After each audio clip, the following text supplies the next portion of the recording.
आज हम सीखेंगे उत्तल लेंस से प्रतिबिंब का बनना। तो आपके मन में बहुत सारे सवाल आते होंगे कि उत्तल लेंस होता कैसा है, उत्तल लेंस से प्रतिबिंब के बनने के नियम क्या हैं, और वस्तु कहाँ पर रखी हो तो उसका प्रतिबिंब कैसा बनेगा, वास्तविक होगा, आभासी होगा, छोटा होगा, बड़ा होगा।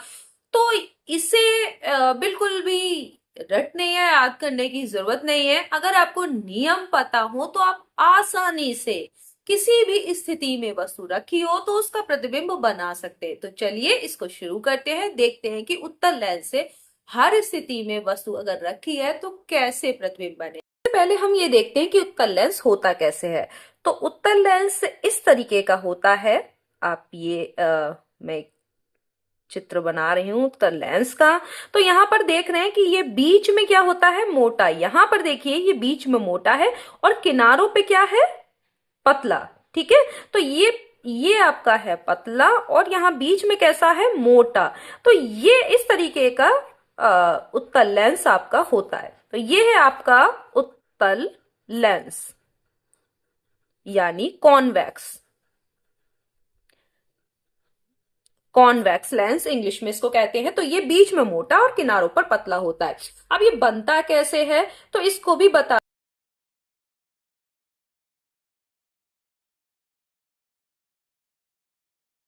तो आपका ये वाला जो पोर्शन है, तो ये दो गोलों का ये बीच का ये वाला भाग, ये इस तरीके से उत्तल लेंस है।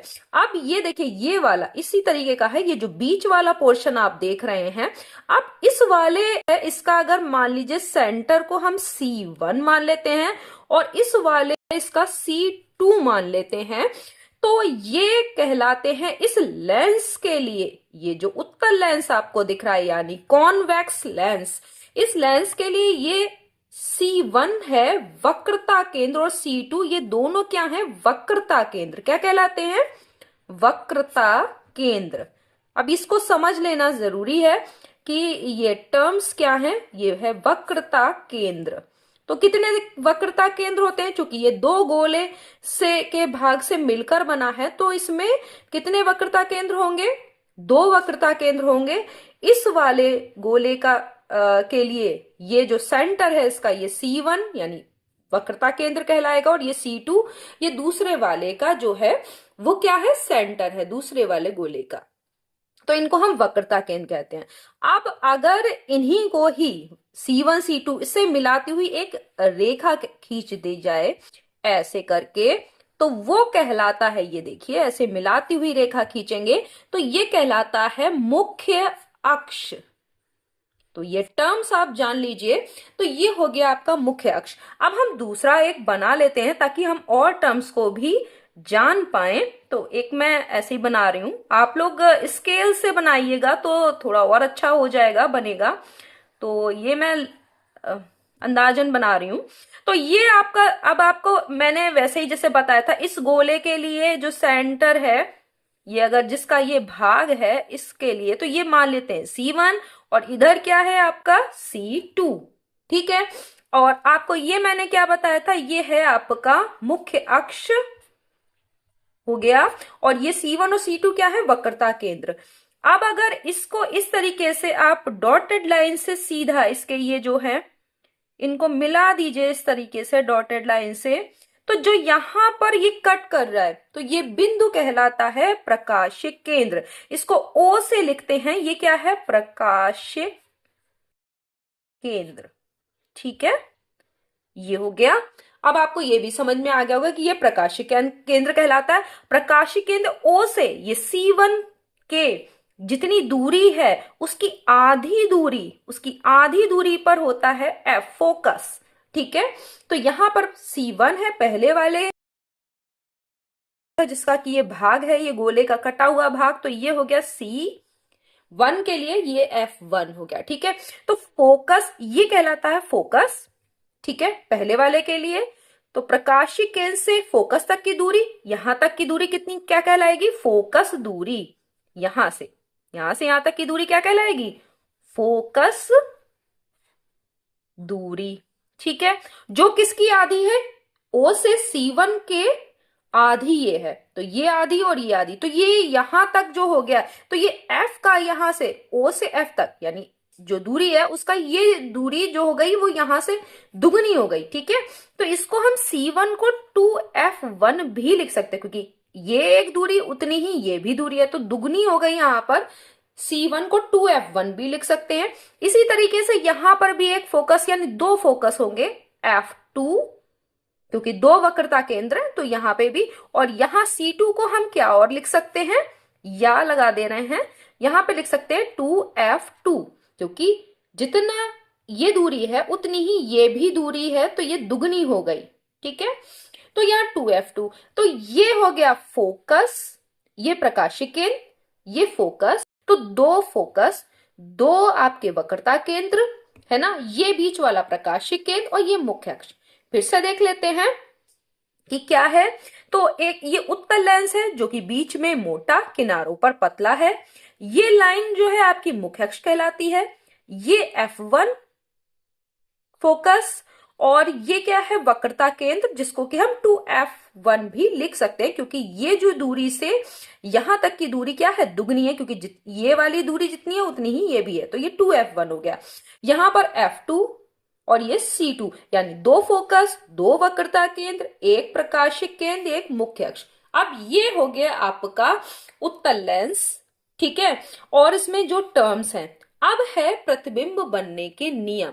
तो ये और चीजें जान लें तो आप आराम से बना सकते हैं। तो उत्तल लेंस यानी कॉन्वेक्स लेंस द्वारा जो इमेजेस बनती हैं वो कैसे बनती हैं, द्वारा प्रतिबिंब बनने के नियम। तो इसमें तीन नियम है और बहुत इजी है, आप आराम से इसको समझ लेंगे। नियम एक, अगर जैसे ये आपका उत्तल लेंस है, मैं बिना स्केल के बना रही हूं ताकि आप जल्दी से इसको देख लें, और ये आपका क्या हो गया, ये आपका O प्रकाशिक केंद्र, ये F1, तो ये हो गया 2F1 यानी वक्रता केंद्र इस वाले के लिए, और ये F2, ये 2F2 बिल्कुल वही है। अब देखिए, कोई भी किरण अगर मुख्य अक्ष, ये आपका मुख्य अक्ष है, ये जो लाइन खींची हुई है ये मुख्य अक्ष है, मुख्य अक्ष के समांतर कोई किरण आ रही, समांतर का मतलब क्या होता है, बिल्कुल अब इसको स्केल से देख लें तो भी अच्छा रहेगा कि अगर मुख्य अक्ष के कोई समांतर किरण आ रही है, ये देखिए मुख्य अक्ष के समांतर अगर कोई किरण आ रही है, तो जो लेंस है उससे गुजरने के बाद यानी अपवर्तन के पश्चात क्या होगा, अपवर्तन यानी रिफ्रैक्शन, उसके पश्चात फोकस से होकर जाएगी। ये देखिए इस तरीके से, समझ गया नियम क्या है। अगर इधर से भी है, मान लो ये आपका मुख्य अक्ष के समांतर कोई किरण आ रही है, तो वो अपवर्तन के पश्चात कहां से जाएगी, फोकस से होकर जाएगी। ये नियम है। ठीक है, तो ये नियम आपका पहला नियम कि कोई भी किरण अगर मुख्य अक्ष के समांतर है तो वो अपवर्तन के पश्चात इस लेंस से गुजरने के पश्चात फोकस से होकर जाएगी। उत्तल लेंस किरणों को समेटता है यानी कन्वर्ज करता है एक पॉइंट पर। ठीक है, तो वो होता है, वो पॉइंट कहलाता है फोकस। ठीक है, तो ये आपका पहला नियम कि मुख्य अक्ष के समांतर जाने वाली किरणें कहां से जाएंगी, फोकस से। दूसरा, अगर यहां पे मैं बना देती हूं, अब आपको इसको ऐसे में कर देती हूं ताकि आपको ये वाली चीज दिखाई दे, और ये मैंने बनाया एक कॉन्वेक्स लेंस, और मैं स्केल का यूज करती हूँ ताकि थोड़ा सा आपको जो है वो पिक्चर जो है अच्छी सी बने, थोड़ी सी। तो ये हो गया आपका प्रकाशिक केंद्र O, ये वाला पॉइंट बीच वाला, और ये आपका F1, ये 2F1, ये F2, ये 2F2। ठीक है, तो कोई भी किरण अगर फोकस से जा रही है यानी आपतित हो रही है, ठीक है, यानी इंसिडेंट रे जो है ये अगर फोकस से जा रही है तो अपवर्तन यानी रिफ्रैक्शन होगा, जब इस लेंस से गुजरेगी तो वो कहाँ हो जाएगी, मुख्य अक्ष के समांतर यानी पैरेलल। ये देखिए इस तरीके से। तो अभी आपने इसको देखा कि अगर मुख्य अक्ष के कोई समांतर जो किरण है वो अपवर्तन के पश्चात फोकस से जाएगी, और जो फोकस से जा रही है वो अपवर्तन के पश्चात मुख्य अक्ष के समांतर हो जाएगी। तो उल्टा देखिए, दोनों नियम आपने समझ लिए होंगे कि मुख्य अक्ष के समांतर है तो फोकस से जाएगी, फोकस से जा रही है तो अपवर्तन के पश्चात मुख्य अक्ष के समांतर हो जाएगी। तीसरा नियम तो यहीं पे बता दे रही हूं ताकि आप ये नियम और ये चीजों को आप टर्म्स को समझ लें। तो अभी हम तीसरा और बता दे रहे हैं, मैं एक बना दे रही हूं, आप थोड़ा सा और अच्छा बना लीजिएगा। ये देखिए, ये हमने बीच में कर दिया, तो ये क्या हो गया हमारा प्रकाशिक केंद्र, ये F1। अब ये आपको समझ में ही आ गया होगा, 2F1, सॉरी ये 2F1 है, ये F2 और ये 2F2। ठीक है, आगे बढ़ा देते हैं। अगर कोई भी किरण यानी आपतित किरण प्रकाशिक केंद्र की तरफ से इस तरफ जा रही है तो वो बिना विचलित हुए सीधी निकल जाएगी। ठीक है, तो वो कहीं भी मुड़ेगी नहीं, वो सीधी निकल जाएगी। अगर प्रकाशिक केंद्र की तरफ जा रही है तो वो जब इस लेंस से गुजरने के पश्चात सीधी ही निकल जाएगी। तो ये 3 नियम है। फिर से इन नियम को बहुत ध्यान से देख लीजिए। कोई किरण अगर मुख्य अक्ष के समांतर आ रही है तो वो अपवर्तन के पश्चात यानी लेंस से गुजरने के पश्चात फोकस से होकर जाएगी, और अगर फोकस से आ रही है तो वो अपवर्तन के पश्चात मुख्य अक्ष के समांतर हो जाएगी, और अगर प्रकाशिक केंद्र पे आ रही है इस तरह से तो अपवर्तन के पश्चात वो बिना विचलित हुए सीधी निकल जाएगी। ये 3 नियम है। अब इस हिसाब से उत्तल लेंस से कहां पर वस्तु रखी हो तो कैसा प्रतिबिंब बनेगा, इसको अब हम देख लेते हैं। तो चलिए इसको आगे देखते हैं। तो इसको अभी हम इस तरह से कर लेते हैं दूसरे पेज पे, और अब हम पहली स्थिति देखते हैं, और इसमें 6 स्थितियां बनती हैं। ठीक है, तो कैसी कैसी स्थितियां होंगी, तो अभी हम एक बना के पहले तो हम ये देख लेते हैं कि कौन कौन सी स्थितियां होंगी। तो एक बनाते हैं, अभी पहली स्थिति नहीं देखते हैं, पहले हम देख लेते हैं कि सारी स्थितियों में कैसे बनाएंगे, तो कौन कौन सी स्थितियां हैं, ताकि आपको ये तो पता चल ही जाए कि कौन सी स्थितियां हैं। और हम इसको ऐसे डॉटेड लाइन से मिला दें, तो ये आपका प्रकाशिक केंद्र, ये आपका F1, ये 2F1, इससे दुगनी दूरी लीजिएगा, ये मैं अंदाजन बना रही हूं आपको जो है ताकि आप जल्दी से इसको सीख ले। आपको इतनी दूरी लेनी है, उसी का ये दुगना होगा। ठीक है, जितनी ये दूरी उतनी ये दूरी, तो ये 2F1 हो जाएगा। अब अगर स्थितियां क्या क्या है, कोई वस्तु या तो अनंत पर रखी, अनंत का मतलब बहुत दूर हो लेंस से, तो मान लेते कि अनंत पर रखी कोई वस्तु है, तो पहली कंडीशन ये है कि वस्तु कहां रखी हो, अनंत पर। दूसरी वस्तु कहां रखी हो, अगर इसको थोड़ा सा मुख्य अक्ष को बढ़ा देते हैं तो अनंत और 2F1 के बीच, यानी अनंत, ये दूसरी कंडीशन है। दूसरी कंडीशन में वस्तु रखी हो अनंत और वक्रता केंद्र के बीच, ये वक्र 2F1 को आप C1 भी लिख सकते हैं, और वक्रता केंद्र के बीच, ये दूसरी स्थिति हो गई। तीसरी स्थिति में वस्तु कहां रखी हो, 2F1 पर, यानी वक्रता केंद्र पर। तीसरी स्थिति है कि वस्तु कहां रखी है, वक्रता केंद्र पर। अब आपको समझ में आ रहा होगा तीसरी स्थिति। चौथी स्थिति में वक्रता केंद्र और फोकस के बीच में, ये देखिए ये चौथी स्थिति हो गई, चौथी कंडीशन है ये, वक्रता केंद्र व फोकस के मध्य। ठीक है, ये बीच में रखी है। फिर पांचवी स्थिति में किस पे हो, फोकस पर, ये पांचवी स्थिति हो गई। ठीक है, एक जब अनंत पर हो, दूसरी जब अनंत और वक्रता केंद्र के बीच, फिर तीसरी में वक्रता केंद्र पर, चौथी वक्रता केंद्र और फोकस के मध्य, पांचवी किस में है, फोकस पर वस्तु रखी है। ठीक है, और छठी स्थिति होगी जब फोकस और प्रकाशिक केंद्र के बीच में रखी हो, फोकस व प्रकाशिक केंद्र के बीच। तो देख रहे हैं कि हम वस्तु को बहुत दूर से, 6 स्थितियां कब कब बन रही है, जब वस्तु बहुत दूर रखी है, फिर हम पास लाते जा रहे हैं, पास लाते जा रहे हैं, और इतना पास ले आए कि वो वस्तु, उसके लेंस जो है, उत्तल लेंस हमारा जो है, उसके और के प्रकाशिक केंद्र और फोकस के बीच तक आ गए, यानी हम वस्तु को दूर से पास ला रहे हैं। तो ये आपकी 6 स्थितियां बन रही हैं।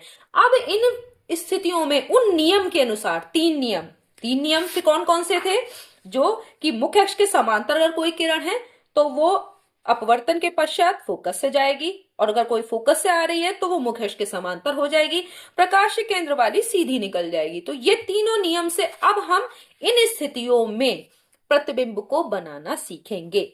तो पहली स्थिति, जब वस्तु अनंत पर हो, ठीक है, तो कहां पे है वस्तु, अनंत पर। तो अब वस्तु अनंत पर है तो फिर हम वैसा ही बनाएंगे। आप खूब अच्छा सा बनाइएगा, मैं अभी इस तरह से बना दे रही हूं, आपको समझ में आ जाएगा। और अभी हमने एक, यहाँ पे ये मुख्य अक्ष है, और आपने यहाँ पर क्या किया, यहां से यहां तक अगर आप इसको इस तरह से मिला देंगे तो क्या बन जाएगा, यहाँ पे हो जाएगा आपका प्रकाशिक केंद्र, ये F1, यहाँ पर आपका क्या हो जाएगा 2F1, ये F2, और ये आपका 2F2। तो अभी वस्तु कहाँ रखी है, बहुत दूर, कहाँ पे रखी है, अनंत पे। तो हम बहुत दूर मान लेते हैं, ये वस्तु है जो अनंत पर रखी है। इस वस्तु को अगर हम ए भी मान लेते हैं, ये ए है और ये बी, ये वस्तु अनंत पर रखी है। तो अब क्या होगा कि जो मुख्य अक्ष के समांतर, अब यहां से जो इस वस्तु से मुख्य अक्ष के समांतर जो किरणें आ रही हैं, जैसे ये देखिए, मान लीजिए मुख्य अक्ष के समांतर कोई किरण आ रही है, तो पहले नियम के अनुसार क्या हो गया, मतलब नियम में पहला दूसरा नहीं है, ये 3 नियम थे, उनके हिसाब से अगर कोई किरण मुख्य अक्ष के समांतर आ रही है तो अपवर्तन के पश्चात कहां से जाएगी, फोकस से, ठीक है। तो अगर इधर भी मुख्य अक्ष के समांतर कोई भी किरण आ रही है तो वो कहां से जाएगी अपवर्तन के पश्चात, आपको पता होगा फोकस से। तो जहां पर ये किरण कट कर रही हैं, नियम के अनुसार, जो आपने नियम पढ़ा था उसके अनुसार, अगर जहां पे कट कर रही हैं वहीं पर बनता है वस्तु का प्रतिबिंब। तो प्रतिबिंब कहां बनेगा, ये देखिए, प्रतिबिंब बनेगा फोकस पर।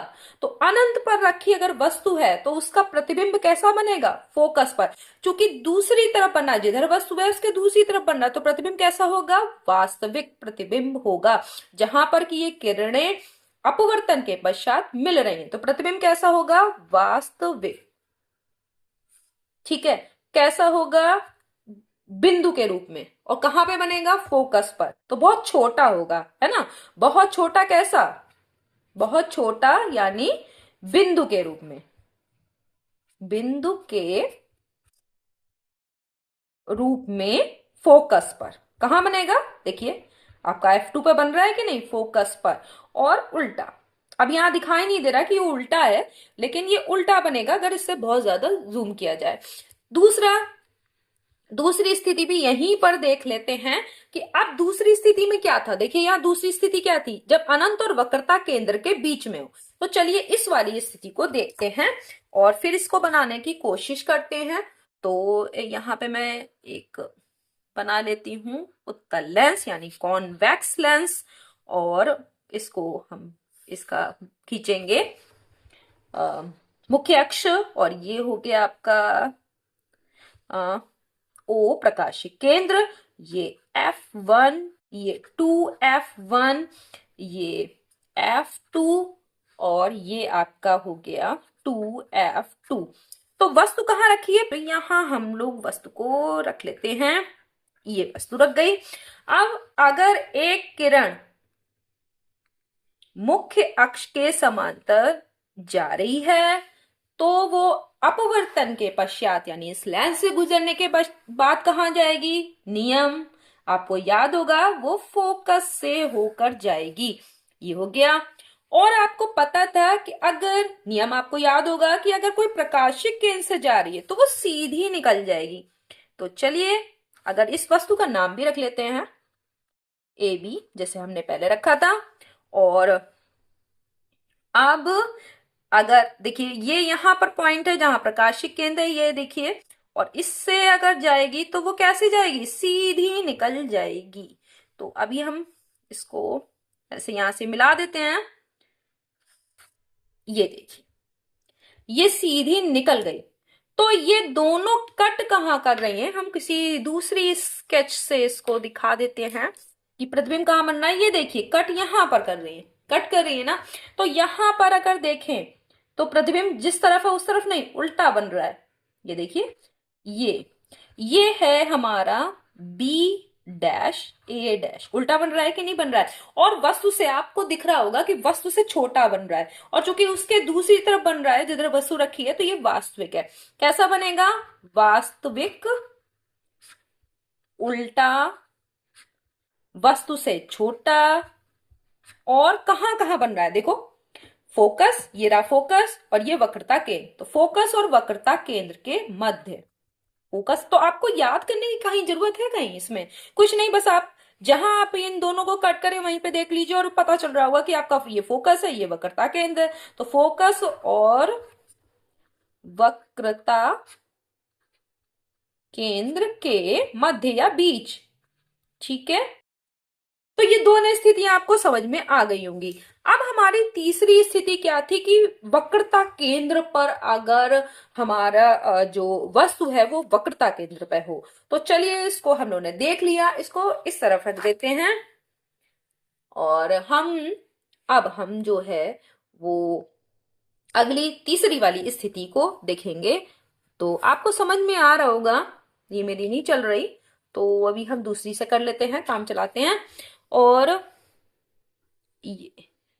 ये देखिए, हमारा है उत्तल लेंस यानी कॉन्वेक्स लेंस इसको कहते हैं, जो कि अभिसारी प्रवृत्ति का होता है। अभिसारी का मतलब होता है किरणों को केंद्रित करने वाला, सिकोड़ने वाला, ठीक है। तो यहां पर अभी हम ये जो है आपका, ये है आपका हो गया प्रकाशिक केंद्र, ये आपका है F1, ये आपका है 2F1, यहां पर आपने लिखा F2। आप ये नाप के करिएगा, जितनी ये दूरी उतनी ये दूरी, मैं ये इस तरह से कर दे रही हूं 2F2, नहीं तो बहुत टाइम लगेगा, वीडियो बहुत बड़ा हो जाएगा। 2F1 पर अगर रखी वक्रता केंद्र पर, कहां वस्तु रखी है, वस्तु रखी है, वस्तु वक्रता केंद्र पर, ठीक है। यहां दिख रहा है क्या आपका, वक्रता केंद्र पर रखी हुई है ये वस्तु। और अब इसका प्रतिबिंब कैसे बनेगा, तो आप फिर से वही करिए, मुख्य अक्ष के समांतर एक किरण आपतित हो रही है, तो अपवर्तन के पश्चात कहां से जाएगी, आपको पता होगा कि वो फोकस से जाएगी, नियम हो गया। अगर प्रकाशिक केंद्र से कोई जा रही है तो वो कहां से जाएगी, आपको पता होगा कहां से जाएगी वो, तो वो सीधी निकल जाएगी, ठीक है। तो अभी हमको इसको ऐसे करना है कि यहां से आपका जाएगी, सीधी निकल गई। तो प्रतिबिंब देख रहे हैं कि आपका ये थोड़ा सा ऊपर हो गया है, इसको हम थोड़ा सा और नीचे करते हैं, ये गलत थोड़ा सा खिंच गया, तो ऐसे करते हैं ये, तो आपकी ये निकली। तो प्रतिबिंब देख रहे हैं यहां पर बन रहा है, तो यहां पर बन रहा है, इसका मतलब कैसे हो रहा है, देखिए यहाँ प्रकाशिक केंद्र से थोड़ा सा ऊपर हो गया था पहली बार में। ये देखिए आपका प्रतिबिंब कहाँ बन रहा है, प्रतिबिंब आपका बन रहा है वक्रता केंद्र पर ही, ठीक है कि नहीं। यानी अगर वक्रता केंद्र पर कोई वस्तु रखी है तो उसका प्रतिबिंब दूसरी तरफ वक्रता केंद्र पर ही बनेगा और उल्टा बनेगा। और वस्तु के देख रहे हैं कि बराबर बन रहा है, जितना की वस्तु थी उतना ही बन रहा है। तो क्या लिखेंगे, प्रतिबिंब कैसा बन रहा है, और दूसरी तरफ बन रहा है तो क्या बनेगा, प्रतिबिंब वास्तविक,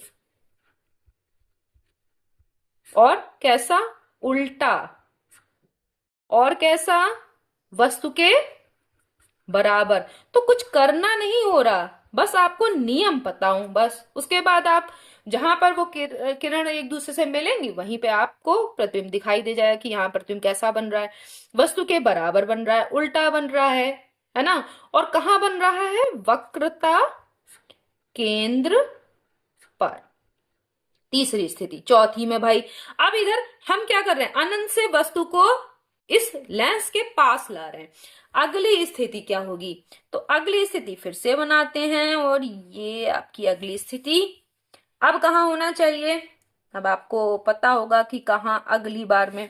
तो अभी हमें और पास लाना है वस्तु को, किसके? लेंस के। तो अभी थी वस्तु वक्रता केंद्र पर, और अब आएगी वस्तु वक्रता केंद्र और फोकस के मध्य। तो वस्तु को हमने यहां पे रख दिया। अब ये वस्तु हो गई हमारी। तो इससे पहले वही, अगर किरण मुख अक्ष के समांतर है तो अपवर्तन के पश्चात फोकस से जाएगी। ये लीजिए, फोकस से गई। और दूसरी जो है, अगर प्रकाशिक केंद्र से जा रही है तो वो क्या होगी? आपकी बात जरा देख के, और तो वो ऐसे। तो यहां पे देखिए, इसको और आगे बढ़ा देते हैं ताकि आपको तब भी समझ में आ रहा होगा। तो वो सीधी निकल जाएगी, और ये कहाँ मिल रही है? यहाँ पे मिल रही है। तो प्रतिबिंब हमारा बन रहा है। अब आपको क्या लग रहा है, अगर इसको ए बी मान लें तो जो हम दूसरे से कर देते हैं इसको बी डैश, और ये ए डैश। तो प्रतिबिंब हमारा कैसा बन रहा है? वस्तु से बड़ा बन रहा है कि नहीं? इसी तरफ बन रहा है तो क्या होगा? दूसरी तरफ जब है ना, ये वस्तु इधर है, प्रतिबिंब इधर बन रहा है, तो कैसा होगा? वास्तविक। और कैसा होगा? उल्टा दिख ही रहा है आपको। और वस्तु से कैसा है? छोटा बड़ा? वस्तु से बड़ा। और कहाँ बन रहा है भाई? वक्रता केंद्र और अनंत के बीच। वक्रता केंद्र, अब आपको इसमें पता ही चल रहा होगा, और अनंत के बीच। तो आप देख रहे हैं कि जैसे जैसे इसको और इसको देखिए, दोनों ही आपको दिखाई दे रहे होंगे कि इस वाले में जैसे जैसे हम वस्तु को जो लेंस इसके पास लाते जा रहे हैं, उत्तल लेंस के पास, तो वस्तु जो है पहले बिंदु रूप में उसका प्रतिबिंब बना था, फिर उससे थोड़ा सा वस्तु से छोटा था, फिर धीरे धीरे करके बराबर आया, फिर उससे बड़ा होता जा रहा है। तो अब अगली पांचवी स्थिति में कहाँ है? फोकस पर। तो अब चलिए, अब हम रखते हैं ये जो हमने एक लेंस बनाया, और फिर उसके बाद हमने यहां से मुख्य अक्ष, ये आपका प्रकाशिक केंद्र, ये F1, ये 2F1, ये F2। अब ये तो आप खींच ही लेंगे, अब तो आपको समझ में आ गया होगा। अब कहाँ है वस्तु भाई? तो अभी हमने वस्तु को रख दिया फोकस पर। नाम रख दीजिए ए बी, या जो आप चाहें। और उसके बाद फिर हम फिर वैसे ही करेंगे, मुख्य अक्ष के समांतर, और फिर अपवर्तन के पश्चात फोकस से होकर जाएगी। ये जा रही है फोकस से होकर। और दूसरी जो आप देख रहे हैं कहां से जाएगी? प्रकाशिक केंद्र से, तो वो सीधी निकल जाएगी। तो आप यहां देख रहे हैं कि ये सीधी निकल रही है। यहाँ की डिस्टेंस जो है वो ज्यादा है, धीरे धीरे कम होती जाएगी। और जब आगे चल के ये आप इसको आगे बढ़ाएंगे और इसको भी आगे बढ़ाएंगे, तो ये जो डिस्टेंस है वो धीरे धीरे कम होती जाएगी। तो ये कहाँ मिलेंगी? अनंत पर कहीं पर। तो वस्तु का बहुत बड़ा प्रतिबिंब बनेगा। कैसा बनेगा? ये वस्तु इतनी छोटी है तो उसका बहुत बड़ा प्रतिबिंब कहाँ बनेगा? अनंत पर। और वास्तविक बनेगा। और यहां देख रहे हैं उल्टा बनेगा। ठीक है? और वस्तु से बहुत बड़ा। ठीक है? तो ये स्थिति हो गई पांचवी। अब कहाँ होगी? अब देख रहे हैं कि आगे हम बढ़ते जा रहे हैं।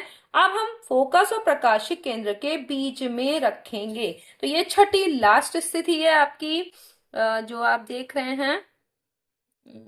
मैं इसको बना रही हूं, आप और इसको अच्छे से बनाएंगे, लेंस को भी अच्छे से बनाएंगे तो आपका और अच्छा बनेगा ये। तो इसमें देख रहे हैं कि कहीं पे भी अभी कुछ याद करने की बस नियम आपको बताऊं, आप आराम से इसको कर सकते हो। ये F2, ये 2F2, इनको भी नाप लीजिएगा तो बहुत एग्जैक्ट बनेगा। अभी हमें यहाँ पे रखनी है वस्तु, ठीक है। तो अभी हमने यहाँ पर रख दी वस्तु, और इसको आप कुछ भी नाम दे दीजिए, वही ए बी दे दिया मैंने, कुछ और भी दे सकते हैं जो आपके मन करे। ये हमने मुख्य अक्ष के समांतर, कहाँ से जाएगी पता ही होगा, फोकस से जाएगी। आपने अभी नियम देखे थे और उसी नियम को हम लगातार फॉलो कर रहे हैं।